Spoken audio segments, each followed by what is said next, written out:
I've worked with Roger Dehaan for about 11 years, working across a variety of projects. The majority for the last probably 9 years has been in sport, and post-Olympics, more of a focus for his trust to look at how we deliver sport in the district. So originally it was meant to be a multi-storey car park, but the skate park has then become something so much more. There was a small outdoor skate park at the seafront, and there was always an intention to try and find a place for it within the local area. The plans developed from being just a skate park to something much, much more.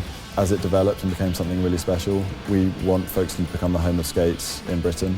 The hope is that we can have future Olympic skaters here, and maybe not in time for Paris, but in reality, we've got some of the best facilities in Britain, if not in Europe, and we want to ensure that the local community can access that. The three cultural arms, if you will, to meet Roger's vision of creating Folkestone as a place to live, work and raise your children was, how do you improve education, how do you improve the art and the cultural offer, and how do you improve sport? So that if you want access to art, you want access to sport, it's affordable, it's accessible, and it's within the district, because one of the key barriers was distance and travel. So Roger would like all local children to access the park for £1 a month, which is incredible, and again, hopefully takes away any further barriers to kids having access to sport.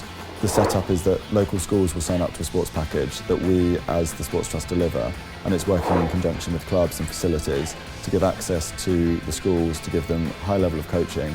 A principal driver has been creating these hubs where people can come and access sport on a regular basis in safe and inclusive spaces, and this will be the highlight for us. We've got a hockey and cricket centre of excellence with an athletics track just being finished. There's a sea sports centre that we'll be redeveloping next year, and then this space, not only will it create an incredible opportunity for sport, but all profits will then come back to the Sports Trust to help us run our other projects going forward. So we've had some really great feedback across the board. Schools are desperate to get in here. I think the excitement that we've seen from the schools and from the parents to get access to this place has just been incredible. But we've also had some pro skaters come down and skate the bowls and have described it as groundbreaking, and the aspiration we've got to make this the home of skateboarding in Britain is well within reach.